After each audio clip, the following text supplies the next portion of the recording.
لله رب العالمين والصلاة والسلام على أشرف الأنبياء والمرسلين وعلى آله وأصحابه أجمعين ومن تبعهم بإحسان إلى يوم الدين. يا أيها الذين آمنوا اتقوا الله حق تقاته ولا تموتن إلا وأنتم مسلمون. يا أيها الناس اتقوا ربكم الذي خلقكم من نفس واحدة وخلق منها زوجها وبث منهما رجالا كثيرا ونساء واتقوا الله الذي تساءلون به والأرحام إن الله كان عليكم رقيبا. يا أيها الذين آمنوا اتقوا الله وقولوا قولا سديدا يصلح لكم أعمالكم ويغفر لكم ذنوبكم ومن يطع الله ورسوله فقد فاز فوزا عظيما. أما بعد فأعوذ بالله من الشيطان الرجيم. بسم الله الرحمن الرحيم. وذكر فإن الذكرى تنفع المؤمنين. معزز علماء کرام، بزرگوں، نوجوان بھائیوں اور پردہ نشین خواتین اسلام، بڑی ہی شاندار اور جاندار یہ مجلس رہی جو اب تک ہوئی آپ کے سامنے. حقیقت یہ ہے کہ برادر گرامی قدر شیخ عبد المحسی، میں ان کا کلاس فیلو ہوں، ہم دونوں ساتھی ہیں، ایک کلاس میں ایک ساتھ ہم نے پڑھا ہے. اتنی پیاری گفتگو، اتنی آسان زبان میں اور اتنی زمینی حقیقتوں سے جڑی گفتگو، سچ کہیں تو میری اپنی خواہش تھی، چونکہ عنوان ان کا بھی تربیت ہے، میرا بھی تربیت ہی سے جڑا عنوان ہے، میں تو چاہ رہا تھا کہ وہ اپنی بات پوری مکمل کر دے. لیکن آپ جانتے ہیں ان پروگراموں کی ایک قباحت ہے کہ ہر آدمی کو ایک وقت دیا جاتا ہے، جو بولنا ہے اس میں بولو، اگر وقت میں نہیں بولتے تو پیچھے سے چٹھی تما دی جاتی. اب وہ پیچھے والے بھی یہ سوچتے ہیں کہ بعد والے مقرر کو بھی وقت ملے، یا بعد والا مقرر دیکھ رہا ہے کہیں میرا وقت نہ چلا جائے. آج تو ایسی کوئی بات نہیں تھی، اگر آپ جانے دیتے، میں نے اشارہ بھی کیا کہ چھوڑ دے شیخ کو اپنی بات مکمل کرنے دے. لیکن بہرحال جیسے میں نے کہا کہ جو گفتگو انہوں نے کی بڑی ہی عمدہ، بڑی ہی جاندار، اور سب سے بڑی بات یہ کہ دیکھیے یہ بات بہت آسان ہو جاتی ہے جب آپ دو چیزوں کا خیال رکھیں. بات وہ کہیں جو کتاب و سنت کی ہے، اور بات وہ کہیں جو لوگوں کی زندگی سے جڑی ہوئی ہے. بس یہی دین ہے، یہی دین سکھانا، اس کے علاوہ اور کچھ نہیں. باقی لوگ ایران کی، توران کی، شام کی، امریکہ کی، یورپ کی باتیں سب کرتے ہیں تو یہ باتیں سننے میں اچھی لگتی ہیں، لیکن حقیقت میں انسانوں کی زندگی میں مفید کم ثابت ہوتی. مجھے بہت خوشی ہوئی بڑے زمانے کے بعد، میں بغیر کسی سامنے تعریف نہیں کرنا چاہتا، میری عادت میں نہیں، وہ خود بھی جانتے ہیں، بڑے زمانے کے بعد بہت ہی ایک طرح سے کہیے کہ روحانیت سے بھرپور ایک بڑی جاندار تقریر میں نے سنی. میری دعا ہے کہ اللہ تعالیٰ آپ کی زبان میں یہ تاثیر مرتے دم تک قائم رکھے، اور آپ کے ذریعے اللہ تعالیٰ سب کی اور ہماری بھی اصلاح کرتا رہے. آمین.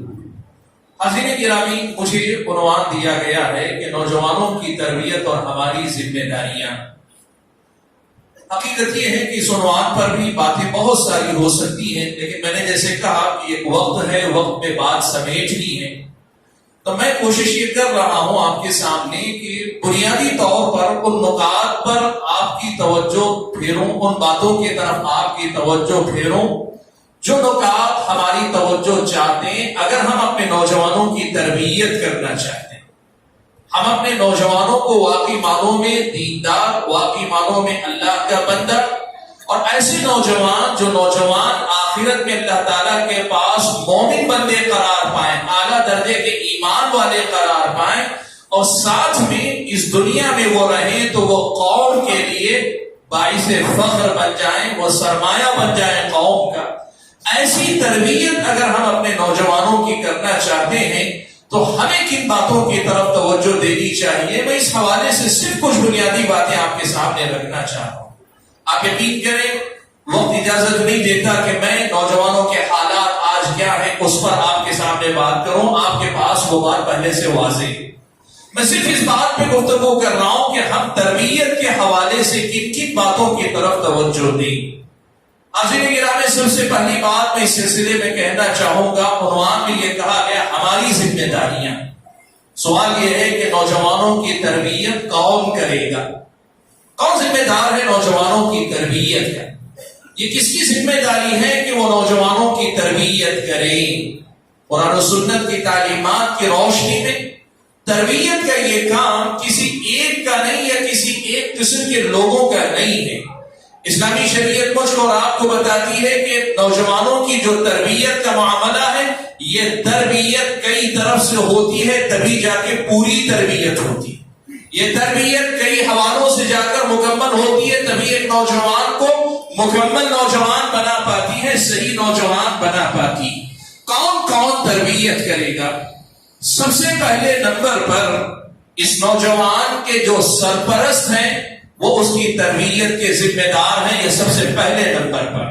عام طور پر ہمارے سماج میں یہ غلط تصور ہے، اور وہ تصور کیا ہے؟ وہ بچوں کی تربیت کی بات کرتے، نوجوان کی تربیت سرپرست اور والدین کی ذمہ داری ہے۔ یہ بات آج ہمارے سماج سے ختم ہے۔ لوگ یہ سمجھتے ہیں کہ بچہ یا بچی جیسے ہی بلوغت کی دہلیز پہ قدم رکھے، جیسے ہی وہ بڑے ہو جائیں، وہ اتنے بڑے ہو جاتے ہیں کہ ماں باپ کی بات سننے سے بھی بڑے ہو جاتے ہیں، وہ ماں باپ سے بھی بہت آگے نکل جاتے ہیں۔ اب حالات ایسے ہیں، لوگ یہ سمجھتے ہیں کہ بچے بڑے ہونے کے بعد اب ماں باپ کو بچوں کی سننی چاہیے۔ غلط ہے اسلامی نقطہ نظر کے مطابق۔ اسلام آپ کو بتاتا ہے کلکم راع وکلکم مسئول عن رعیتہ، تمہیں سے ہر آدمی ذمہ دار ہے اور اس سے اس کی ذمہ داری کے بارے میں پوچھا جانے والا ہے۔ اور یہ ذمہ داری کس کس کی ہے؟ اللہ کے نبی نے جو تفصیل بیان کی اس میں اللہ کے نبی نے کہا رجل راع فی بیتہ، وہ اپنے گھر میں اور اپنے گھر والوں کے بارے میں ذمہ دار، اس سے پوچھا جانے والا۔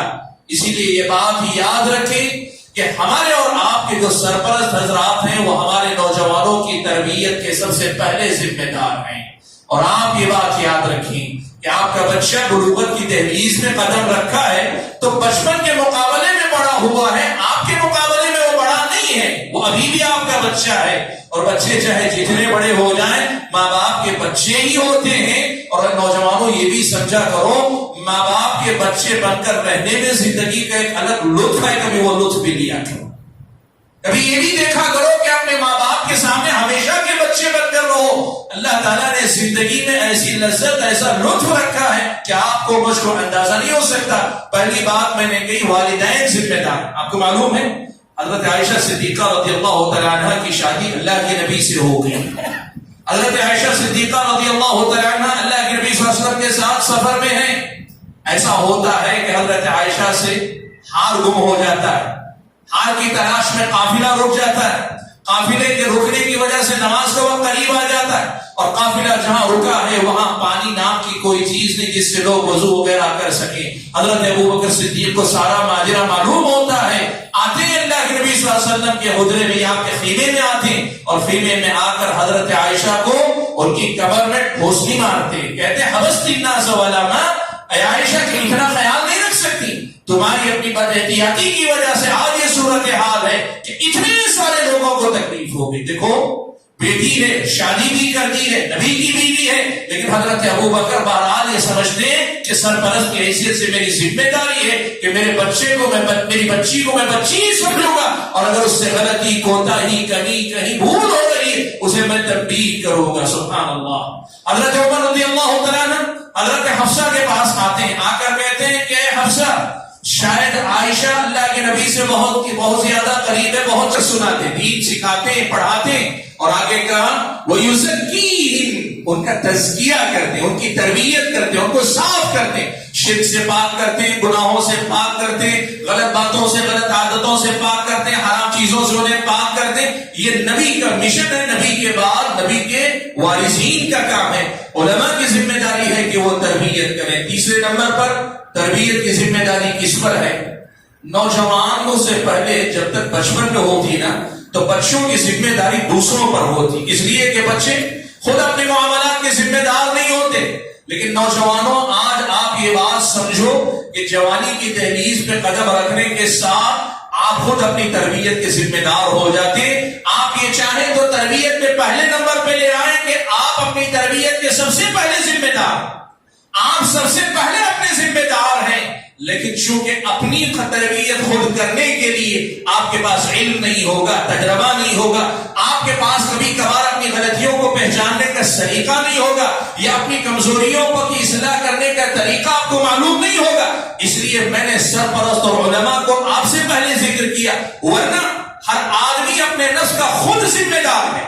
آپ کو اپنے بارے میں یہ جان لینا چاہیے کہ آپ بلوغت کی تحدیث پہ قدم رکھتے ہیں تو آپ اپنے معاملات کے ذمہ دار ہو جاتے ہیں۔ آج کے بعد آپ کے ہر قول، ہر فعل، آپ کی ہر حرکت، آپ کی گفتگو، آپ کا اٹھنا بیٹھنا، آپ کا چلنا پھرنا، آپ کا لوگوں سے میل جول، لوگوں سے تعلقات، لوگوں کے ساتھ لین دین، آپ کا لوگوں سے بات کرنے کا لہجہ، جو کہیں یہ ساری چیزیں یا تو آپ کے حق میں جائیں گی یا آپ کے خلاف جائیں گی، دو میں سے ایک بات ضرور ہوگی۔ اپنی تربیت ایسی کرو کہ آپ کی زندگی کی ہر بات آپ کے حق میں جائے، آپ کے خلاف نہ جانے پائے۔ آپ ہر معاملے میں کتاب و سنت کی تعلیمات پر چلنے والے قرار پائیں، کتاب و سنت کی تعلیمات سے ہٹ کر چلنے والے آپ قرار نہ پائیں۔ تیسرے نمبر پر یوں کہیے کہ آپ اس کے ذمہ دار ہیں۔ چوتھے نمبر پر ہمارے نوجوانوں کی تربیت کہاں سے ہونی چاہیے، کون اس کے ذمہ دار ہے؟ یہ مسجدیں اور مسجدوں کے جو ذمہ دار حضرات ہیں، انتظامیہ کمیٹی سے جڑے صدر، سیکریٹری، متولی، کمیٹی کے ممبران، آپ یہ بات یاد رکھیں، مسجد کی چلانے کی ذمہ داری آپ نے اپنے کندھوں پر لی ہے تو مسجد سے جڑے جو مقاصد ہیں ان مقاصد کو پورا کرنے کی ذمہ داری آپ اپنے کندھوں پر لیں۔ آج ہمارے سماج میں مسجدوں کی ذمہ داری کے لیے تو لوگ دوڑ کر آتے ہیں، سبحان اللہ، حالانکہ زمانہ ایسا زمانہ، اس زمانے میں لوگوں کو ذمہ داریوں سے بچ کر اگر اپنی پیٹھ ہلکی رکھنا ممکن ہو تو اپنی پیٹھ ہلکی رکھنی چاہیے، لیکن قطع نظر اس سے اگر آپ ذمہ داری لے رہے ہیں، آپ یہ بات سمجھیے کہ آپ ایک طرح سے جہاں اسلامی حکومت نہیں، جہاں حکمران نہیں، جہاں یہاں پوری قوم کے دین کی حفاظت کی ذمہ داری لینے والی وہ اسلامی حکومت نہیں، وہاں مسجدوں کے آپ ذمہ دار حضرات ہیں۔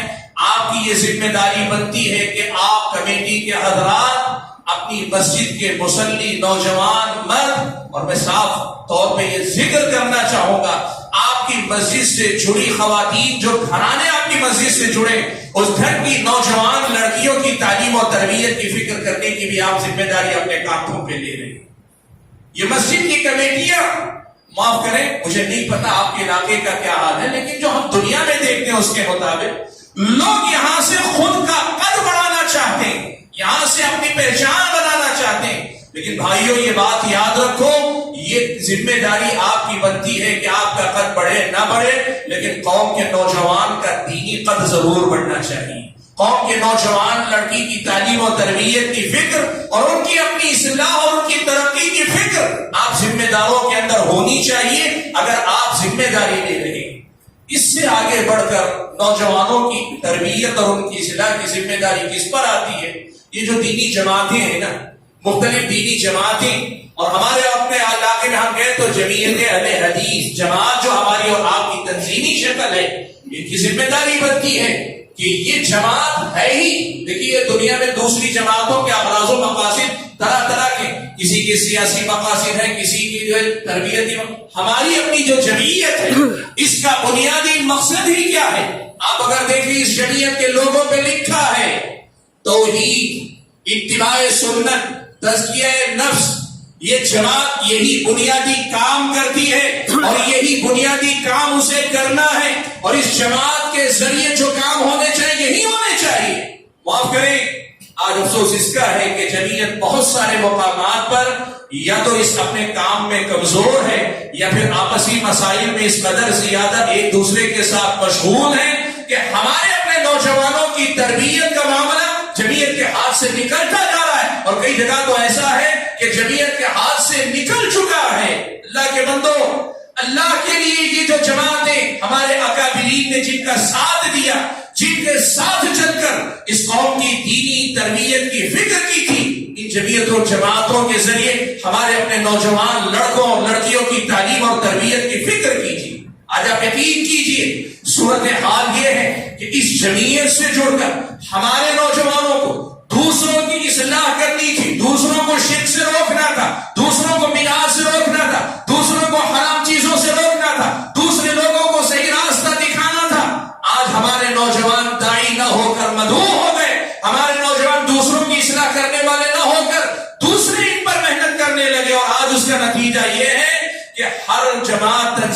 اور فکر کے لوگوں کے لیے ہماری اپنی جمعیت کے نوجوان سب سے ترنے والا ہے. ایسا کیوں ہو رہا ہے میرے بھائیوں؟